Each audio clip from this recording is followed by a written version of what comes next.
नमस्कार सर.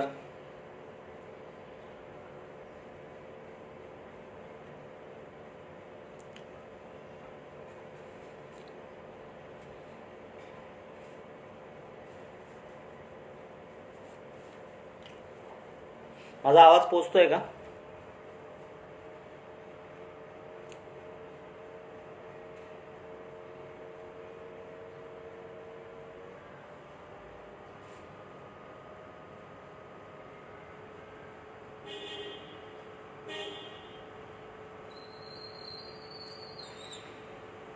नमस्कार.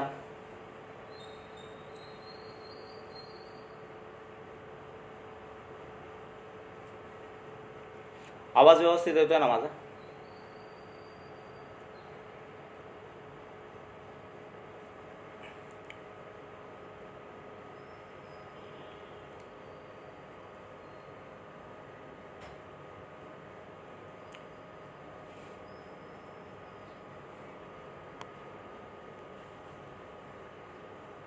तर आज आपला विषय आहे की चित्रपट सृष्टीत आपण करिअर कसं निवडावं, किंवा बऱ्याच लोकांना असं वाटतं की चित्रपट सृष्टीत आपण कसं जाऊया, काय करूया, आपल्याला तिथे यश मिळेल की नाही मिळेल, असे अनेक प्रश्न असतात.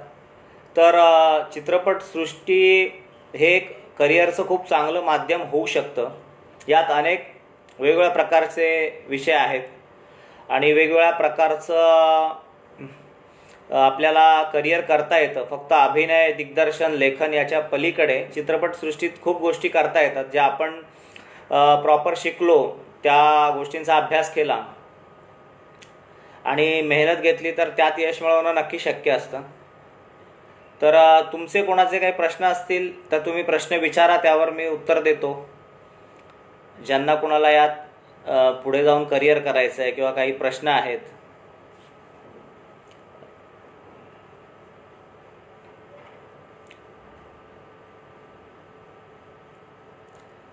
आणि यात काम करणं म्हणजे एक खूप वर्षाची मेहनत असते आणि तसंच चिकाटी हवी, जिद्द हवी. जसं मी शाळा शिकलो आणि 10वी नंतर मी ITI केला, इन्स्ट्रुमेंट मेकॅनिक केमिकल प्लांट.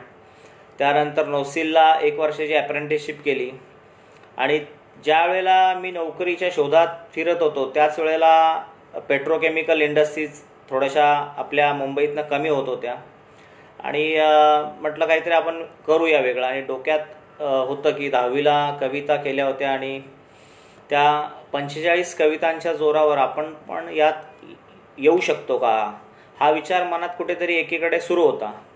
आणि ते सुरू असताना योगायोगाने 2001 साली माझी योगेश शेटे नावाच्या एका मित्राशी ओळख झाली आणि तो आणि मी दोघांनी मिळून ठरवलं की आपण या क्षेत्रात काहीतरी करू. आम्ही दोघांनी मिळून एक संस्था सुरू केली डोंबिवलीत, नाट्यांकुर नावाची. आणि त्या संस्थेतनं हळूहळू आम्ही एकांकिका करत करत पुढे आलो आणि माझा लेखक म्हणून प्रवेश झाला.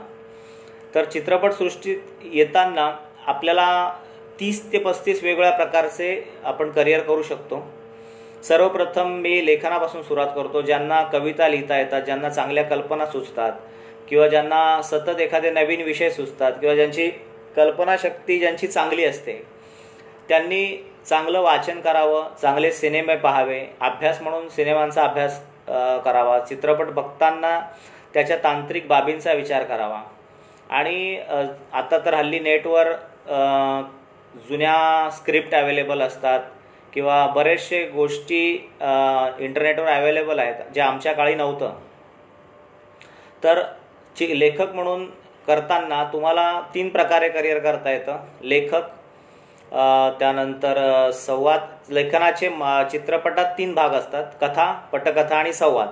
काही लोकांना कथा चांगली सुचते पण त्यांना पटकथा त्याच्यावर लिहिता येत नाही, तर ते कथेपर्यंत आपलं करिअर करू शकतात. की एखादी चांगली कथा एखाद्या दिग्दर्शकाला किंवा एखाद्या लेखकाला सांगून त्या कथेवरती चित्रपट निर्माण करता येऊ शकतो. तर कथेचं मानधन आत्ताच्या घडीला मराठी चित्रपटसृष्टीत एक कथा ही 75,000 ते 1 लाख या रेंजमध्ये विकली जाते. आणि जर त्याच लेखकाला पुढे जाऊन पटकथा हा भाग टेक्निकल असतो तो लिहिता आला तर पटकथा आणि संवाद, कथा पटकथा संवाद, जर आत्ताच्या चांगल्या मराठी पिक्चरचं एक चांगलं बजेट असेल त्या सिनेमाचं तर 6 ते 10 लाख रुपये त्या लेखकाला मिळतात एका सिनेमाचे. फक्त त्याचा अभ्यास हवा आणि तंत्र विकसित करता आलं पाहिजे. आता पटकथेच्या कार्यशाळा असतात चांगल्या प्रकारच्या, आणि किंवा आपला स्वतःचा अभ्यास असतो, आणि यूट्यूब आहे आजच्या घडीला, बरेच आपण व्हिडिओ बघू शकतो. तर लेखक हे एक चांगलं करिअर आहे, कथा पटकथा आणि संवाद. काही लोक असतात ज्यांना कथा आणि पटकथा या दोन्ही गोष्टी जमत नाही, त्यांना खूप चांगलं बोलता येतं, त्यांना खूप चांगले संवाद लेखक म्हणून करिअर करण्याची संधी असते. तर आणि गीतकार, कविता लिहिता येतात समजा आपल्याला, तर कवितेचं गाणं कसं करता आलं पाहिजे, कविता आणि गाणं यात थोडा फरक असतो. तर जर एक आजच्या घडीचे गुरु ठाकूर म्हणा किंवा किशोर कदम हे जे सुप्रसिद्ध गीतकार आहेत, आज एका गाण्याचं मानधन ते 30,000 रुपये ते 35,000 रुपये घेतात. आणि महिन्यात तुम्ही फक्त 4 गाणी जरी लिहिली चित्रपटासाठी तरी तुमचं 1 लाख रुपये मानधन हे फिक्स आहे. त्यामुळे गीतकार म्हणून पण एक चांगलं करिअर करता येतं. आजच्या घडीला समीर सामंत, मंदार चोळकर, वैभव जोशी असे जे गीतकार आहे आघाडीचे, हे वर्षाला 40 ते 50 गाणी लिहितात. त्यामुळे त्यांचं गीतकार म्हणून पण करिअर अतिशय चांगलं सुरू आहे. तर चित्रपट किंवा नाटक किंवा सिरियल या तिन्ही फॉर्मॅटमध्ये आपण लेखक म्हणून उत्तम प्रकारे करिअर करू शकतो. नाटकाचं थोडं वेगळं असतं, नाटकाला प्रत्येक प्रयोगाला मानधन असतं, सुरुवातीला थोडं मिळतं, आणि नाटकाचे समजा जितके प्रयोग होतील त्या प्रयोगाचं मानधन तुम्हाला तिथे न जाता मिळत असतं. त्यामुळे नाटक मालिका हे एक खूप चांगलं माध्यम आहे आर्थिक, कारण त्याच्या एखादी मालिका आली की ती 3-3, 4-4 वर्ष असते, टिकते.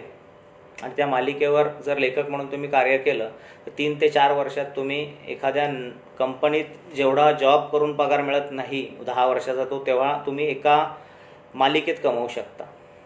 जसं आज शिरीष लाटकर, चिन्मय मांडलेकर सारखे दिग्गज लेखक आहेत, एका वेळेला 4-4 मालिका ते लिहित असतात. तर हे उत्तम एक करिअर आहे लेखन. त्यानंतर दिग्दर्शन. तर लेखनाचा पुढचा भाग दिग्दर्शन असतो. बरेचसे लेखक आहे ज्यांना स्वतः दिग्दर्शन करता येतं, टेक्निकल गोष्टी त्यांना चांगल्या समजतात.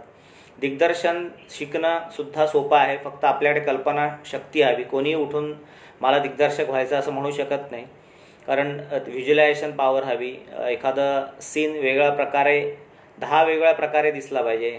सर्वसामान्यांना एखादी घटना दिसते, त्याच्यापेक्षा जर आपल्याला काहीतरी वेगळं ती घटना दिसते आहे तर तो दिग्दर्शक आहे. तर कुठल्या तरी चित्रपटाच्या मोठ्या दिग्दर्शकाबरोबर सहाय्यक दिग्दर्शक म्हणून काम करणं किंवा वेगवेगळ्या बॅनरला सहाय्यक दिग्दर्शक, सहदिग्दर्शक म्हणून काम करत जाणं एक दिवस तुम्हाला दिग्दर्शक या पदापर्यंत घेऊन जाऊ शकते. त्यावेळेला सगळ्या तांत्रिक बाजू समजून घेता येतात, सेटवरचं वातावरण समजतं, बजेट समजतं, एखादा सिनेमा, एखादा कलाकाराशी कसं बोलावं, त्याला कथा कशी एक्सप्लेन करावी, हे जेव्हा मोठा दिग्दर्शक करत असतो ते पाहून आपल्याला शिकता येतं. मी स्वतः कुठेही दिग्दर्शनाचा कोर्स लावलेला नाही, कुठेही शिकलो नाही, मी सगळं बघून शिकलो आहे आणि जे काही पाहून आत्मसात केलं त्याच्यावर माझं आज काम सुरू आहे. त्यामुळे दिग्दर्शन हे तुम्हाला व्हिस्लिंग वूड सारख्या संस्थेतही शिकता येतं आणि कुठेतरी प्रॅक्टिकल चित्रपटाच्या सेटवर जाऊन सुद्धा तुम्हाला शिकता येतं. हा ज्याचा प्रश्न आहे की कोणाला कशा पद्धतीत शिकायचं आहे. आज बऱ्याच संस्था आहेत ज्या दिग्दर्शन शिकवतात. तसंच एक अभिनय तर करिअर तुम्हाला माहीतच आहे की मॉडेलिंग, अभिनय करण्यासाठी तुम्ही कॉलेज लेवलवर किंवा तुमच्या शहरातल्या काही नाट्यसंस्था असतील, या नाट्यसंस्थेला जॉईन होणं, एकांकिका करणं, त्याचा खूप सराव करणं, त्यातनं नाटकात रंगभूमीचा अभ्यास करणं, रंगभूमीचा अनुभव आल्यावर पुढे तुम्हाला चित्रपट असो, मालिका असो, कुठेही अडचण येत नाही. तर तो पाया तुमचा रंगभूमीवर पक्का होतो आणि मराठी रंगभूमी अतिशय समृद्ध आहे. तुम्ही एकांकिका विश्वात 4-5 वर्ष काढले की तुम्हाला एकांकिकेतनं खूप मोठे स्टार्स आपल्याला आजपर्यंत मराठी चित्रपटसृष्टीला लाभलेले आहेत. केदार शिंदे, अंकुश चौधरी, भरत जाधव, संजय नार्वेकर, मंगेश देसाई, मकरंद अनासपुरे, महेश मांजरेकर हे सर्व एकांकिकेतनं पुढे आलेले आहेत. तर एकांकिका करणं, एकांकिकानं आपल्याला अभिनेता म्हणून घडवणं किंवा कुठल्या तरी ॲक्टिंग स्कूलला जाऊन शिकून परिपूर्ण होऊन ॲक्टर होणं, तर या दोन वेगळ्या बाजू आहेत. ॲक्टर आणि हिरो असे दोन प्रकार असतात. काही लोक दिसण्यात देखणे हँडसम असतात, त्यांना हिरो म्हणून खूप चांगलं लवकर त्यांच्या चेहऱ्यावर काम मिळतं. तर काही लोक आपल्या अभिनयावर काम मिळवतात. तर आपण आपलं कौशल्य कशा प्रकारे वापरतो आणि कम्युनिकेशन स्किल कशा प्रकारे आपण चांगलं ठेवतो यावर अवलंबून आहे. तसंच मेकअप हे करिअर आहे. तुम्हाला उत्तम मेकअप, चेहऱ्याची चांगली ओळख, या चेहऱ्याला काय शोभून दिसेल, काय दिसणार नाही, तर मेकअप हे अतिशय उत्तम करिअर होऊ शकतं. आज एका चित्रपटाच्या मेकअपमनला एका शिफ्टचे 4 ते 6 हजार रुपये मिळतात. तर मेकअपमन ही एक करिअर आपण करू शकतो. मेकअप आज गरजेचा असो, नाटक असो, मालिका असो किंवा सिरियल असो. तुमचं काम पुढे चांगलं झालं तर एखादा मोठा कलाकार, एखादा नायक किंवा नायिका, त्यांचं पर्सनल मेकअपमन तुम्हाला होता येतं. मग तुम्हाला काम शोधण्याची गरज नसते.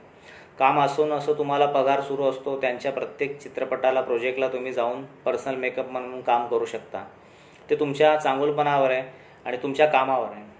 आता एखादा सुपरस्टार असेल, त्याचा पर्सनल मेकअप म्हणून तुम्ही 15-20 वर्ष काम केलं तरी तुम्ही बरंच काम तुमच्या हातून होतं आणि बऱ्याच गोष्टी. तसंच हेअर ड्रेसर या विभागात मुली येतात, ज्या नायिका असतात. तर त्यांच्या केशरचना करणं, त्यांच्या कॉस्ट्युम्स त्यांना हे करून देणं, कॉस्ट्युम किंवा साडी नेसवण्यात त्यांना मदत करणं, या सर्व गोष्टी असतात. तर कॉस्ट्युम डिझायनर हे एक उत्तम, हेअर ड्रेसर नंतर कॉस्ट्युम डिझायनरसुद्धा येतं. हेअर ड्रेसरला सुद्धा कमीत कमी 2 ते 1.5 हजार रुपये एका दिवसाच्या शूटिंगला मिळतात. त्यामुळे हेअर ड्रेसर एक करिअर आहे. आणि ज्यांना ब्युटी पार्लरची आवड आहे, कोर्स केलेले आहेत, ते सुद्धा हेअर ड्रेसर या पदासाठी चित्रपटसृष्टीत ओळख काढून म्हणा, किंवा आता तर फेसबुक आहे, फेसबुकवरून तुम्ही कुणाशी संपर्क करू शकता. वेगळे प्रोडक्शन्स आहेत, वेगळे कलाकार आहेत, दिग्दर्शक आहेत, आणि तुम्ही तुमचं काम दाखवू शकता, पाठवू शकता. आता खूप सोपं झालं आहे. त्यामुळे आपली ओळख असणं महत्त्वाचं आहे. आपण किती ओळख काढतो किंवा किती स्ट्रगल करतो सुरुवातीच्या काळात. तर मेकअप, हेअर ड्रेसर नंतर आपण कॉस्ट्युम डिझाईन म्हणजे फॅशन डिझायनिंग आपण करतो. एखाद्या पूर्ण चित्रपटाचं स्क्रिप्ट जेव्हा त्या कॉस्ट्युम डिझायनरच्या हाती येतं, त्यावेळेला तो चित्रपट, त्याचा टाईम कुठला आहे, कालखंड कुठला, म्हणजे ऐतिहासिक आहे, हा 80च्या दशकातला आहे, 90च्या दशकातला आहे, किंवा हा आत्ताचा आहे, किंवा हा कंटेम्पररी सिनेमा आहे, कुठल्या प्रकारचा विषय आहे याच्यावर तो कॉस्ट्युम डिझायनर अभ्यास करतो.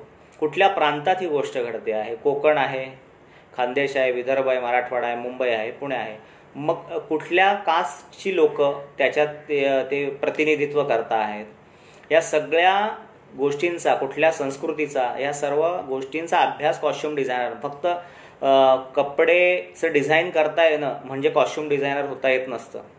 काही मुलं मुली आता कॉस्ट्युम डिझायनिंगचा कोर्स करतात आणि सांगतात आम्हाला कॉस्ट्युम डिझायनर व्हायचं आहे आणि आम्हाला त्याच्यात काम करायचं आहे. पण तुम्हाला काम करण्यापूर्वी चित्रपटाच्या सेटवर शिकणं महत्त्वाचं आहे. चित्रपटाच्या सेटवर येऊन तुम्हाला अभ्यास करणं महत्त्वाचं आहे. कारण एखादा उदाहरण दिलं, आता श्वास पिक्चर सर्वांनी पाहिला असेल, त्याचं कॉस्ट्युम मला वाटतं नीरजा पटवर्धन, श्वासचे दिग्दर्शक संदीप सावंत यांच्या मिसेसने केलं होतं.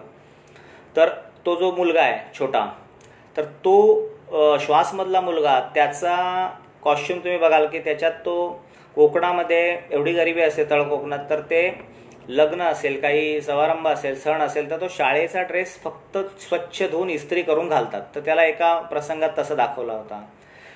तिथल्या लोकांना गळ्यात ताबीत किंवा गंडे दोरे असे खांद्यावर असण्याची एक तिथे असतातच. तर तो अभ्यास की माझं हे पात्र कोकणातलं आहे, मग हे कसं असलं पाहिजे, याच्या गळ्यात काय असलं पाहिजे, याच्या हातात आभूषण असेल तर तो कुठला असला पाहिजे, गळ्यातला आभूषण, या सगळ्या गोष्टींचा अभ्यास पाहिजे, या संस्कृतीचा अभ्यास पाहिजे.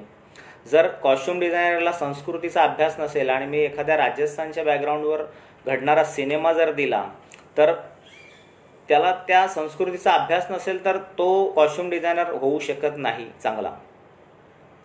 त्यामुळे नुसतं डिझायनिंग येणं म्हणजे कॉस्ट्युम डिझायनर होत नाही, तर तो अभ्यास तुम्हाला चांगला करता आला तर तुम्ही एक उत्तम कॉस्ट्यूम डिझायनर म्हणून नाव कमवू शकतात. आणि कॉस्ट्यूम डिझायनरचं आताच्या घडीला मराठी चित्रपटाचा विचार करायला गेला तर कमीत कमी एका चित्रपटाचं 1.5 ते 2 लाख आणि तुमचं नाव चांगलं असेल तर 2.5 ते 3 लाख या रेंजमध्ये मानधन असतं.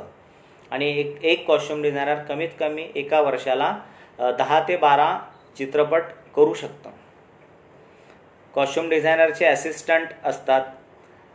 त्यानंतर कॉस्ट्यूम डिझायनरबरोबर 1-2 असिस्टंट असे असतात की आपल्याला करिअर करायचं आहे, आपल्याला लेखन येत नाही, दिग्दर्शन येत नाही, वाचता येत नाही, लिहिता येत नाही, पण आपल्याला जर चित्रपटसृष्टीत करायचं आहे काहीतरी तर ड्रेसमन म्हणजे काय तर आपण पाहतो की चित्रपटात जे कॉस्ट्यूम शिवलेले असतात कलाकारांना द्यायचे असतात, हे कॉस्ट्यूम्स नीट ठेवणं, त्याची काळजी घेणं, ते प्रॉपर प्रेस करून इस्त्री करून त्या कलाकाराला त्या सीनला पोचवणं हे त्याचं काम.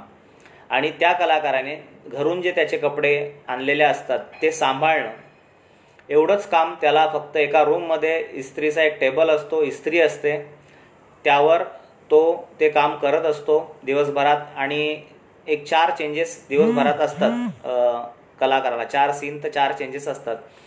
तर ते 4 चेंजेस इस्त्री करणं, काळजी घेणं, परत कपडे आपले संध्याकाळ झाली की पेटीत ठेवणं, या ड्रेसमनला कमीत कमी आत्ताच्या घडीला चित्रपट महामंडळाच्या रेटनुसार दिवसाला 1100 ते 1200 रुपये पर डे आहे.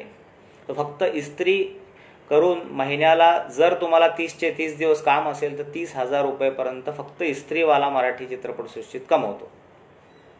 तर तो एक माध्यम आहे ज्यांना शिक्षण झालेलं नाही ज्यांचं आणि त्यांना काहीतरी करायचं आहे.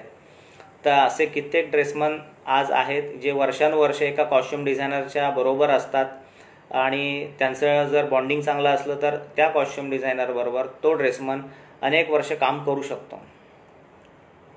तसंच कला दिग्दर्शन, आर्ट डायरेक्टर कमर्शियल आर्ट्स करून किंवा आपण जे मध्ये जाऊन कलेचं शिक्षण घेतात, ज्यांना खूप चांगल्या प्रकारे लहानपणापासून मातीची घरं, पुठ्ठ्याची घरं करण्याची सवय असते, चित्रकला ज्यांची चांगली असते, यांनी स्वतः आर्ट डायरेक्टर शोधला पाहिजे.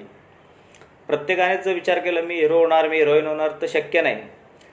आपल्या आत कुठली कला आहे ती बाहेर आणण्यासाठी आपण काय प्रयत्न करतोय. तर कला दिग्दर्शन म्हणजे चित्रपटातलं सेट. आज तुम्ही बघत असाल की नितीन चंद्रकांत देसाई यांच्याकडे जर आपण पाहिलं तर आपल्या लक्षात येईल की कला दिग्दर्शक किती मोठा होऊ शकतो जर त्याने त्याचं डोकं वापरलं तर, कौशल्य वापरलं तर. तर कला दिग्दर्शन म्हणजे चित्रपटाचा सेट, त्यातही तुम्हाला त्या संस्कृतींचा अभ्यास हवा. जर मी सांगितलं मला विदर्भातल्या शेतकऱ्याचं घर पाहिजे, कोकणातल्या शेतकऱ्याचं घर पाहिजे किंवा मग खानदेशातल्या शेतकऱ्याचं घर पाहिजे, तर ते त्या प्रांतानुसार त्या घरांची बांधणी, तिथल्या झोपड्या कशा असतात, कुठल्या मटेरियलच्या बनवतात.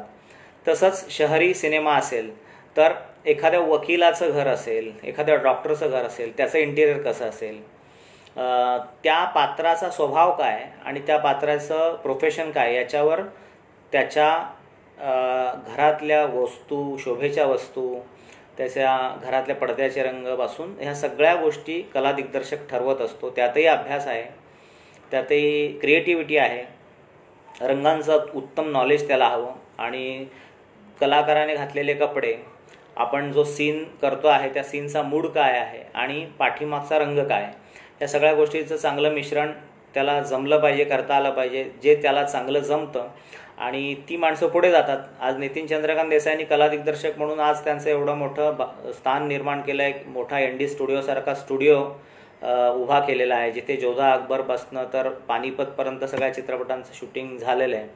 तर कला दिग्दर्शन हे एक उत्तम फील्ड आहे. आणि कला दिग्दर्शक हा एकटा नसतो, त्याच्यावर 6 सहाय्यक असतात. ज्याला सुतारकाम येतं, ज्याला चांगलं पेंटिंग येतं, मोल्डिंग येतं, अशी माणसं एका कला दिग्दर्शकाबरोबर चित्रपटाला कमीत कमी 6 सहाय्यक दिग्दर्शक असतात. तर त्यांनासुद्धा 800 रुपये ते 900 रुपये मानधन आहे सहाय्यकांचं. आणि एक कला दिग्दर्शक कमीत कमी 2.5 ते 3 लाख रुपये मानधन मराठी चित्रपटसृष्टीसाठी एका चित्रपटाचे 25 दिवसाचे घेतो. मराठी चित्रपट हा 25 ते 30 दिवसात पूर्ण होतो. तर त्या 30 दिवसाचे 2.5 लाख रुपये कमवून तो पुढच्या चित्रपटासाठी जर प्रयत्न केला आणि असे वर्षातनं 4 चित्रपट जरी केले तरी तुम्ही कुठल्याही एखाद्या इंजिनियरच्या वार्षिक पॅकेजपेक्षा जास्त कमवू शकतात, यात वादच नाही. पुढे स्टील फोटोग्राफर ही एक आहे की शूटिंगला स्टील फोटोग्राफी लागते, प्रत्येक गोष्टीची नोंद लागते, प्रत्येक गोष्टीचा आपण याचा मेकअप कसा होता, आपण काय अँगल लावला होता, कुठे शॉट होता, ह्या सगळ्या गोष्टींचं वर्किंग स्टील लागतं. तर स्टील फोटोग्राफरला सुद्धा 1,000, 1,500 ते 2,000 ह्या त्याच्या ग्रेडनुसार त्याच्या कामानुसार त्याला मानधन मिळतं. त्याला उत्तम फोटोग्राफी येणाऱ्याला स्टील फोटोग्राफीची पुढची स्टेप आहे कॅमेरामन. सिनेमात दिग्दर्शक नंतर जर महत्त्वाचं कोणी असेल तर पूर्ण सिनेमा कॅमेराने हँडल करणं कॅमेरामन उत्तम हे करू शकतो, करिअर करू शकतो. कॅमेरामनचं मानधनसुद्धा एक 8-9 लाख, 10 लाख, 12 लाखापर्यंत आत्ताच्या कॅमेरामन घेतात सध्याचे. त्यालाही तुम्हाला उत्तम प्रशिक्षण किंवा एखाद्या कॅमेरामनच्या हाताखाली 4 ते 5 वर्ष काम करणं, प्रकाशाचा अभ्यास करणं, एखादं दृश्य चित्रित करताना कुठून प्रकाश चांगला येतो आहे, त्याचा सोर्स आणि रंगसंगती याचा उत्तम नॉलेज असणारा आणि कल्पनाशक्ती चांगला असणारा माणूस उत्तम कॅमेरामन म्हणून यात करिअर करू शकतो.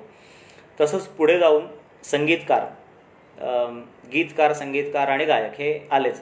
तर ज्याला संगीताची आवड आहे, ज्याने, आणि संगीत हे असंही होता येत नाही बघून, संगीत हे शिकावं लागतं. संगीताचे सगळे राग माहीत हवे, संगीताचे प्रकार माहीत हवे. एखादा चित्रपट आला राजस्थानी संगीतावर असेल किंवा हिमाचल प्रदेशातल्या संगीतावर असेल तर संगीतकार मोठा कुठला होतो की ज्याला त्या त्या प्रांताची संगीताची ओळख असली पाहिजे. जसं ताल पिक्चरमध्ये तुम्ही बघाल ए आर रहमानने म्युझिक दिलं आहे, त्याचं इतर संगीत खूप वेगळं होतं, पण तालच्या संगीतात हिमाचल प्रदेशातलं लोकसंगीत वापरलं कारण ती गोष्ट हिमाचल प्रदेशातल्या खेडेगावातली होती. तर तुम्हाला त्या तालच्या गाण्यांवर हिमाचल प्रदेशच्या संगीताचा प्रभाव जाणवतो. सर लम्हेमध्ये शिवहरी यांनी राजस्थानी लोकसंगीत वापरून ती गाणी केली. तर ती गोष्ट कुठे घडते, तो सिनेमा कुठल्या प्रांतातला आहे, यावर ह्या सगळ्या गोष्टी अवलंबून असतात. तर त्यामुळे संगीतकाराला शास्त्रशुद्ध संगीताच्या वाद्यांचं नॉलेज, गायनाचं नॉलेज, गायकाकडनं चांगलं काम करून घेता येणं, ह्या सर्व गोष्टी येणं जरुरी असतं. तसंच गायक जी क्लासिकल शिकतात, सेमी क्लासिकल, सुगम संगीत शिकून पुढे जाऊन प्लेबॅक सिंगिंग हा जो प्रकार असतो की आपण एखाद्या हिरोईनला आवाज देताना कशा प्रकारे आपण ते गाणं गातो, त्या भावना पोचवतो, हे फार महत्त्वाचं आहे. तर प्लेबॅक सिंगिंग एक चांगलं करिअर आहे. आजच्या आघाडीचे प्लेबॅक सिंगर आहेत स्वप्नील बांदोडकर, आदर्श शिंदे किंवा अजय गोगावले. आज एक गाणं गायलं की त्यांना 2 तास लागतात जास्तीत जास्त, आणि 2 तासात त्यांना 70,000 ते 80,000 ते 1 लाखापर्यंत मानधन मिळतं. तर याच व्यक्तीने महिन्यात 5 गाणी जरी गायली तरी त्याचं आर्थिक प्रगती कशी असेल याचा विचार तुम्ही करा की एक गायक वर्षाला कितीतरी लाखो रुपये कमवू शकतो वेगवेगळ्या इव्हेंटमधनं, शोमधनं. तर गायन ही एक अतिशय उत्तम संधी आहे. फक्त तुम्हाला त्याच्या मागे मेहनत हवी, रियाज हवा. गायक झालं, संगीतकार झालं, वादक, चांगला तबला वाजवता येणं, चांगलं गिटार वाजवता येणं, कारण संगीतकाराला ही सगळी वादक लागतात. आणि आपण जेव्हा चांगले वादक असतो आणि जेव्हा लाईव्ह संगीत होत असतं, हार्मोनियम वाजवणं किंवा तुम्हाला गिटार वाजवणं, एक गिटारिस्ट आज एका गाण्याचे 8,000 रुपये घेतो 2 तासाचे. त्याला कदाचित दिवसाला 2 गाणी येत असतील, 3 येत असतील, महिन्यातनं तो जर 20 गाणी करत असेल तर विचार करा तुम्ही एक गिटारिस्ट साधा किती कमवू शकतो. ढोलकीवाला असेल, कीबोर्डवाला असेल, असे सगळे वादक आहेत. ते वादक संगीतकारांशी संपर्क करून आपलं करिअर यात घडवू शकतात. पुढे आहे साऊंड रेकॉर्डिंग.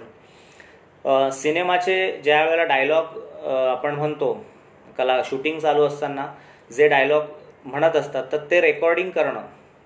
एक मशीन असतं, डिजिटल रेकॉर्डर असतो, त्या कलाकारांना माईक दिला जातो आणि त्या माईकमध्ये जे काही संवाद रेकॉर्ड होतात ते रेकॉर्ड करणं स्वतःच्या सिस्टीमला आणि ते दिग्दर्शकाला किंवा निर्मात्यांना संध्याकाळी जे दिवसभराचं आहे ते डेटा त्यांना देणं. हे एवढंच काम रेकॉर्डिस्टचं असतं.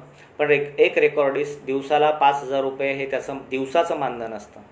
एका चित्रपटाचं काम जर 30 दिवस चाललं तर 1.5 ते 2 लाख एका चित्रपटातनं एक साऊंड रेकॉर्डिस्ट कमवतो. त्यानंतर सॉन्ग रेकॉर्डिस्ट असतो, डबिंग रेकॉर्डिस्ट असतो, तर ते स्टुडिओतले रेकॉर्डिस्ट झाले. तर recording, sound designing, sound recording हे क्लासेस पण आहेत. हे सरावाने पण शिकता येतं, सहाय्यक राहून पण शिकता येतं. त्यातले आता सॉफ्टवेअर असल्यामुळे पहिले ॲनालॉग होतं, आता डिजिटल आहे, तर अजून सोपं झालं आहे. तुम्ही चांगल्या प्रकारे तुम्ही जर टेक्निकल पण नॉलेज चांगलं असेल आणि आवाजाचं तुम्हाला भान हवं की एखादा उच्चार कसा आहे, तो चांगला आहे, खटकतो आहे आपल्या कानाला, चुकीचं मराठी बोलतो आहे, चुकीचं हिंदी बोलतो आहे, हे साऊंड रेकॉर्डिस्टला भान असणं गरजेचं आहे.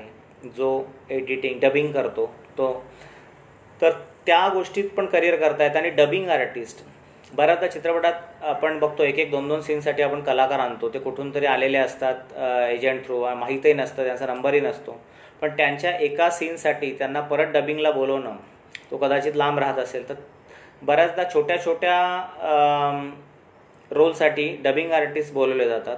एका डबिंग आर्टिस्टचं मानधन पण दिवसाला त्याच्या कामानुसार 3,000 ते 5,000 किंवा 10,000 आणि नावाजलेले डबिंग आर्टिस्ट आहेत आज एका दिवसाचे ते 40,000 रुपये घेतात.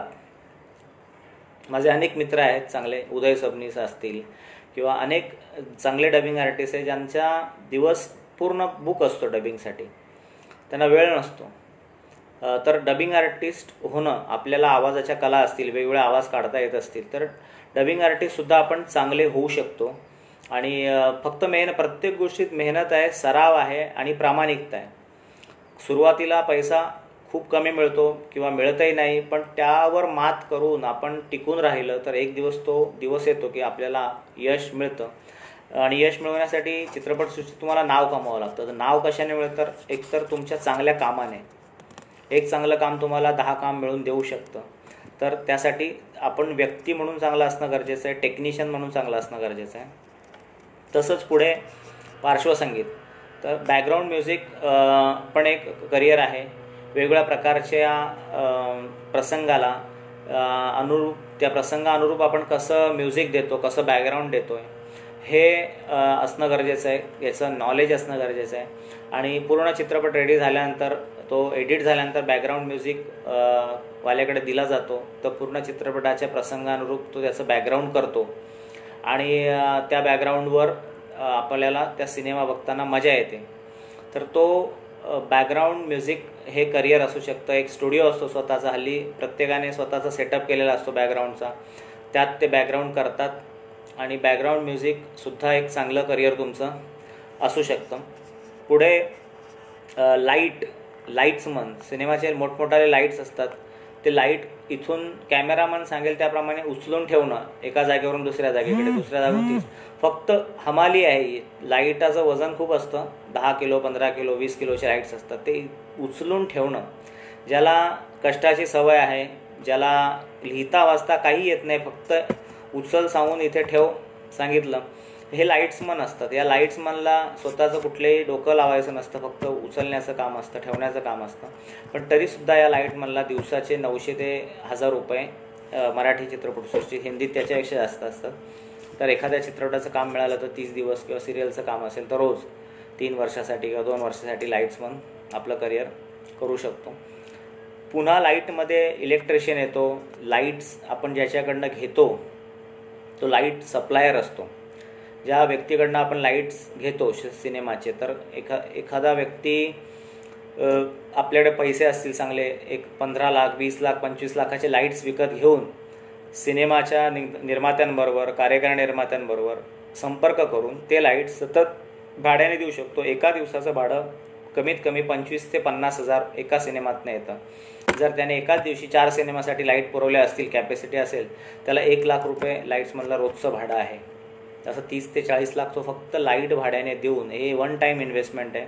लाईट फुटतात तुटतात, पण ते प्रत्येक धंदे असतं. पण एकदा एक लाईट घेतला तर तो अनेक वर्ष आपल्याला त्यातनं चांगलं भाडं मिळवून देऊ शकतो. तर लाईट सप्लायर हे पण एक वेगळं करिअर आहे. तसंच कॅमेरा रेंट, जे कॅमेरे आहेत ते कोट्यावधी लाखो रुपयाचे असतात, ते घेणं, त्यांची काळजी घेणं, त्यांचा मेंटेनन्स सांभाळून जर आपण त्याचा व्यवसाय केला तर एका कॅमेऱ्याचं चित्रपट सृष्टीत जे आता वापरले जातात, रेड म्हणा किंवा अलेक्सा, याचं भाडं 40 ते 45 हजार रुपये दिवसाचा आहे एका कॅमेराचा. 3,000पासून तर 40,000पर्यंत वेगवेगळ्या प्रकारे कॅमेरे भाड्याने दिले जातात. तर कॅमेरा रेंट हे पण एक करिअर असू शकतं. प्रोडक्शन मॅनेजर म्हणजे शूटिंगची सर्व व्यवस्था, कॅटरिंग, हॉटेलवर गाड्यांची व्यवस्था करणं, कलाकारांची ने-आण करणं आणि ज्या ज्या मदती लागतात शूटिंगसाठी लागणारं सर्व सामान प्रोव्हाइड करणं, उपलब्ध करून देणं, हे प्रोडक्शन मॅनेजरचं काम असतं. प्रोडक्शन मॅनेजरला एका चित्रपटाचे कमीत कमी 1.5 ते 2 लाख रुपये मिळतात. एडिटर, आज एडिटिंग हल्ली सोपं झालं आहे, पूर्वी फार कठीण होतं. आता तर सॉफ्टवेअरमध्ये एकदा तुम्ही फाईल डंप केल्या, त्या खूप प्रभावीपणे तुमचं डोकं वापरून एडिट केल्या तर एका एडिटरला 1.5 ते 2 लाख रुपये मिळतात आणि घरात बसून एक FCPचं मशीन घेऊन सुद्धा आपण एडिट करू शकतो. छोट्या छोट्या फिल्म, शॉर्ट फिल्म्स. तर सतत पैसा मिळवून देणारं माध्यम म्हणजे एडिटिंग आहे. प्रोडक्शन मॅनेजर झालं, संकलक झालं. पोस्ट प्रोडक्शनचा स्टुडिओ, स्वतःचा एक उत्तम पोस्ट प्रोडक्शन स्टुडिओ असणं म्हणजे editing, dubbing, mixing, sound mixing, final mixing आणि DI म्हणजे सगळं डिजिटल. सगळं आपण एखादी फिल्म रेडी झाल्यावर तिला चांगली पॉलिश करतो, व्हिडिओ पॉलिश, जसं फोटोशॉप आहे तसंच व्हिडिओला पॉलिश करणं, त्याला DI म्हणतात. या सर्व सुविधा एकाच स्टुडिओच्या अंतर्गत जर उपलब्ध केल्या तर एखादा निर्माता त्याला आवडतं की 10 ठिकाणी जाण्यापेक्षा एकाच ठिकाणी आपण काम करूया, फिल्म सेफ राहते. इन्व्हेस्टमेंट खूप आहे पोस्ट प्रोडक्शन स्टुडिओमध्ये, पण त्यातही एक उत्तम करिअर होतं. एकदा तुमच्याकडे एक फिल्म आली की कमीत कमी 20 ते 25 लाख त्या फिल्मचं पोस्ट प्रोडक्शनचं आपल्याला मिळत असतं. तर तो एक करिअरचा एक वेगळा विषय आहे चित्रपटसृष्टीशी संलग्न असा. Camera rent, food supply. काही कॅटरिंगवाले असे आहेत की फक्त शूटिंगला जेवण पुरवतात. सकाळचा नाश्ता, संध्याकाळचा नाश्ता, 2 वेळचं जेवण आणि शूटिंग वेगवेगळ्या सिरियल भरत. माझे एक मित्र होते दिलीप भोपळे, अंधेरीला राहायचे.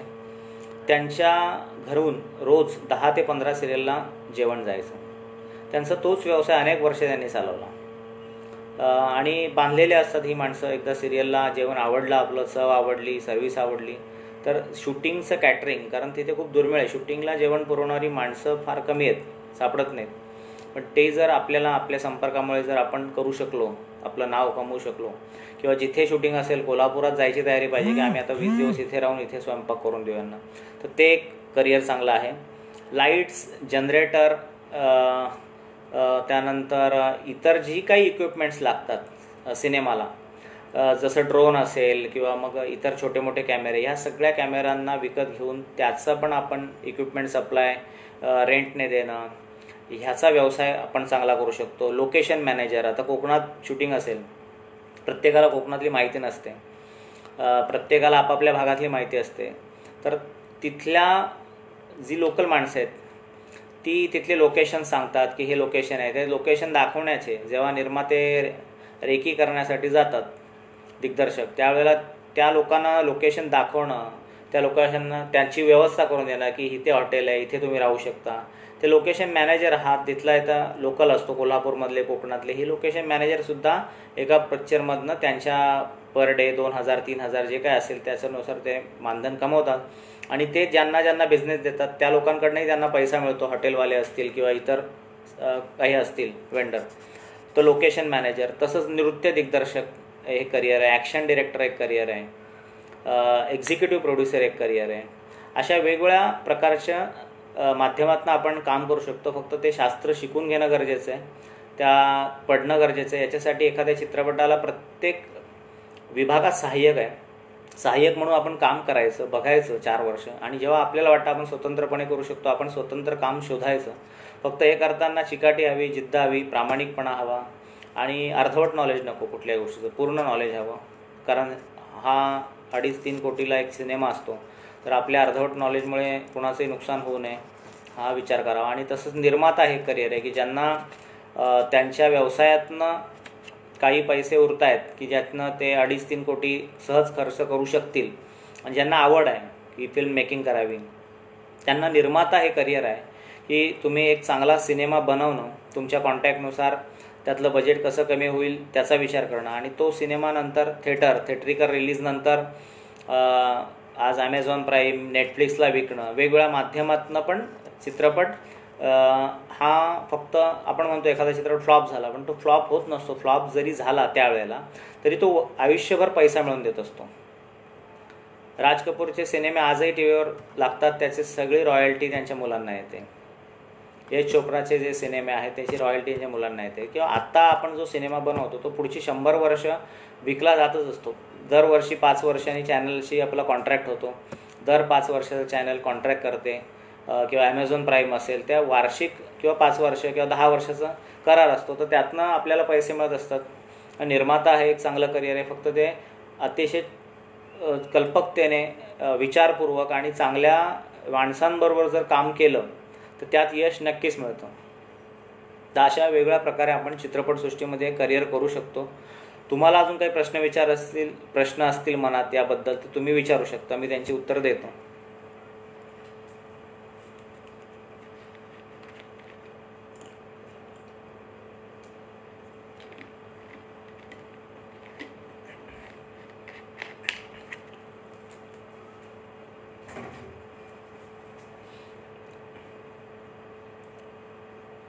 काही प्रश्न आहेत का तुमचे?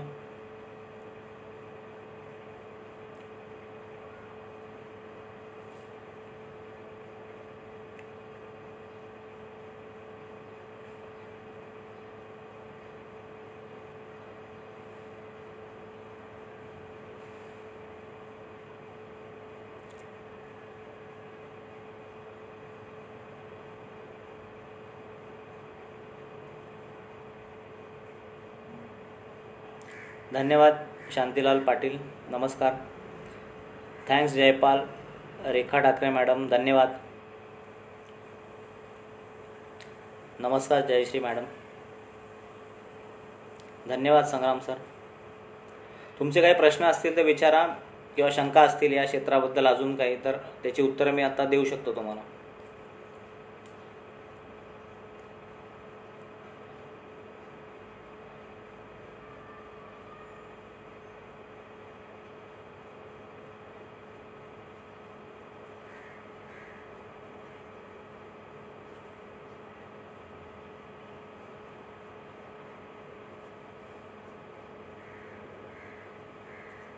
मला असं वाटतं आहे की बहुतेक कुणाला मुलींसाठी हे क्षेत्र सुरक्षित आहे तसं काही काळजी करण्याचं काम नाही.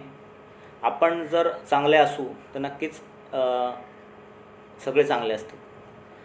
आणि माणसं ओळखायला फक्त शिकलं पाहिजे की आपण कुणाबरोबर काम करतो आहे, त्याचा इतिहास, त्याने आधी केलेले चित्रपट. आता ते सहज शक्य आहे कारण आता आपल्याला नेटवर जाऊन बऱ्याचशा अंशी त्या माणसाची हिस्ट्री चेक करता येते. तो कशा प्रकारच्या फिल्म्स केल्या आहेत त्याच्यावरून आपल्याला अंदाज येतो.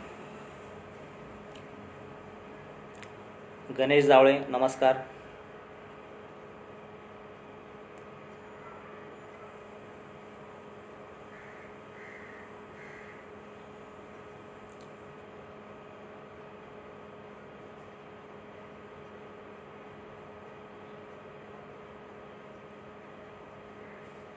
तर मला अजून एक नवीन ॲड करावं असं वाटतं की आता हे कोरोना जे प्रकरण आलेलं आहे, या कोरोना प्रकरणानंतर चित्रपटसृष्टीत अजून एक नाव वाढणार आहे.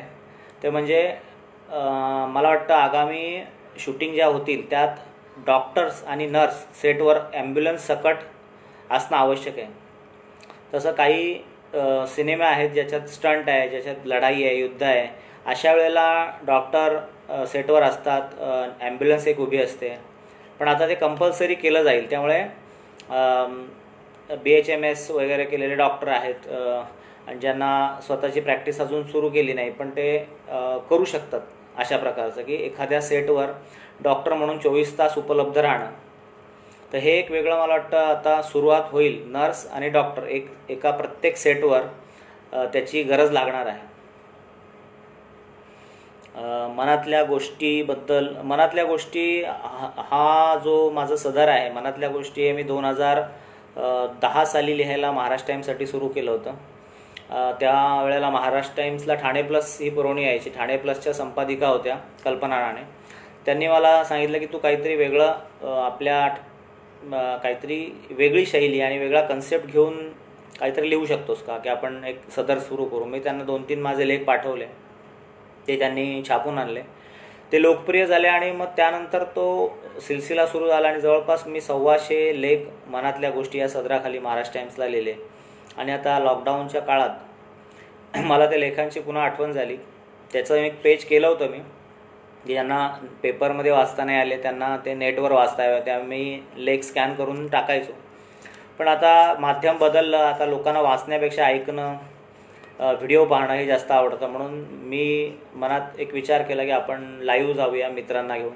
तर माझे निवेदक मित्र आहेत, त्यांनी सुरुवात केली आणि जे काही आता चित्रपटसृष्टीतले मित्रमंडळी आहेत हे सगळे मला चांगलं सहकार्य करून लेख वाचनासाठी येत आहेत आणि चांगला चाललं आहे. जवळपास मनातल्या गोष्टी हे मी सुरू केल्यापासून आतापर्यंत 25,000 लोकांनी ते पेज पाहिलेलं आहे, व्हिडिओ पाहिलेत. आणि आता मला वाटतं येणाऱ्या 15 दिवसात अजूनही चांगली मोठी कलाकार मंडळी त्यावर येत आहेत. कौशल इनामदार आणि मिलिंद निंगळेसारखे संगीतकार, उदय सबनीस आणि अनेक कलाकार आहेत, अनिकेत विश्वासराव, आदिती सारंगधर, पुष्कर श्रोत्री, या सर्वांचं अभिवाचन तुम्हाला त्या मनातल्या गोष्टी पेजवर ऐकायला मिळेल. रेखा मॅडमचा प्रश्न आहे, how can we approach right person. मी ते म्हटलं ना की आपण ओळखावं, आपल्याला एक साधारणतः बोलताना व्यक्ती कळतो. कधीच पैसे मागणारा की मी तुम्हाला संधी देतो, पैसे द्या, रजिस्ट्रेशन फी, असं कधीही काम करायचं नाही, असं नसतंच. उलट आपण काम केल्यावर आपल्याला पैसे मिळतात. एक वेळ आपण फुकट काम करू शकतो, नवीन आहे, आपली ओळख नाही आहे, तर एखादं काम आपण फुकटात किंवा स्वस्तात करू शकतो. पण समोरच्याला पैसे देऊन आपण कधीच काम करायचं नाही. जर समोरचा व्यक्ती पैसे मागतो आहे या कामासाठी तर समजा की तो आपल्याला उल्लू बनवतो आहे किंवा ही फ्रॉड माणसं आहेत, ती कलाकार नाहीत, ते फक्त पैसे कमवण्यासाठी आणि गंडवण्यासाठी आलेले असतात. आणि चित्रपट सृष्टीत काम करत असताना अखिल भारतीय मराठी चित्रपट महामंडळ, सिंटा, स्क्रीन रायटर असोसिएशन अशा ज्या संस्था आहेत, लेखकाने स्क्रीन रायटर असोसिएशनला रजिस्टर्ड व्हायचं असतं. आपलं कथानक, कविता, साहित्य तिथे रजिस्टर्ड म्हणजे कॉपीराईट करायचं असतं, म्हणजे ते चोरण्याची भीती नसते.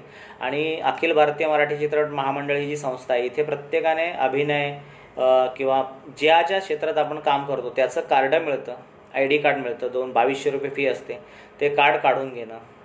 आणि बऱ्याचदा बाहेर असं म्हणतात की आम्ही तुमचं ॲक्टिंग कार्ड काढून देतो, 10,000 द्या, असं फसवणाऱ्या टोळ्या पण आहेत. पण अशा लोकांच्या नादीने लागता मूळ जे ऑफिस आहे महामंडळाचं किंवा या ज्या सगळ्या संस्था आहेत त्यांची वेबसाईट्स पण आहे, हल्ली ऑनलाईन पण रजिस्टर्ड होतो, तिथे जाऊन कार्ड काढणं आणि आपल्याकडे ते असणं गरजेचं असतं. आणि ज्या वेळेला हल्ली आता चित्रपट महामंडळाच्या परमिशनशिवाय ऑडिशन घेता येत नाही, त्यामुळे ऑडिशन असतील तर पूर्वी खूप फसवणूक व्हायची. आता ऑडिशन असतील तर चित्रपट महामंडळाची परमिशन आहे का, त्या परमिशनचं लेटर बघायचं तरच ऑडिशनला जायचं, नाही तर जायचं नाही.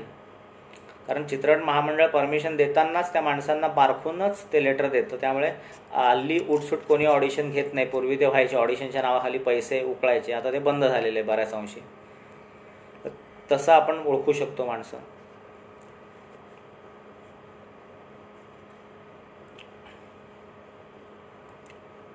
अजून काही प्रश्न आहेत कोणाचे?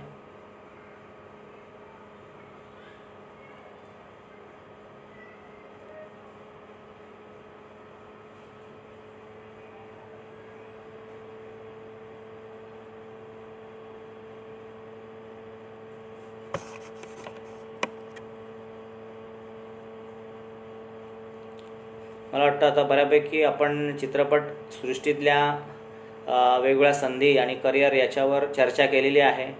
तर आपण सत्र आपण थांबूया.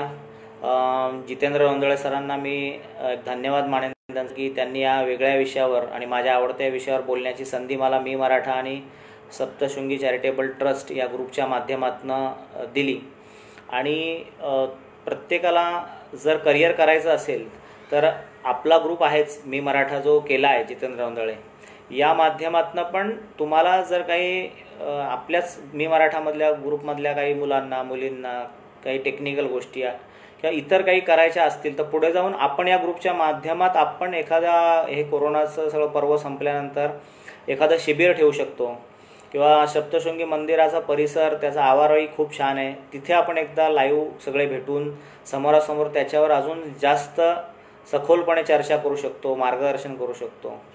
तर ज्यांना कोणाला इच्छा असेल त्यांनी प्रत्येकाने रोंदळे सरांशी संपर्क साधावा। ग्रुप त्यांनी मराठा समाजाच्या प्रगतीसाठी एकीसाठी केलेला आहे आणि त्याचा उद्देश आपण सफल करूया। वेगवेगळ्या फक्त चित्रपटसृष्टीच नाही तर वेगवेगळ्या प्रकारे आपण कसे एकत्र येऊ शकतो, कसं आपण एखादा प्रोजेक्ट करू शकतो आणि आपल्या माणसांना कशा प्रकारे आपण मोठं करू शकतो याचा आपण नक्की प्रयत्न करूया। पुन्हा एकदा योग आल्यावर आपण असंच भेटत राहू। तोवर सर्वांचे आभार।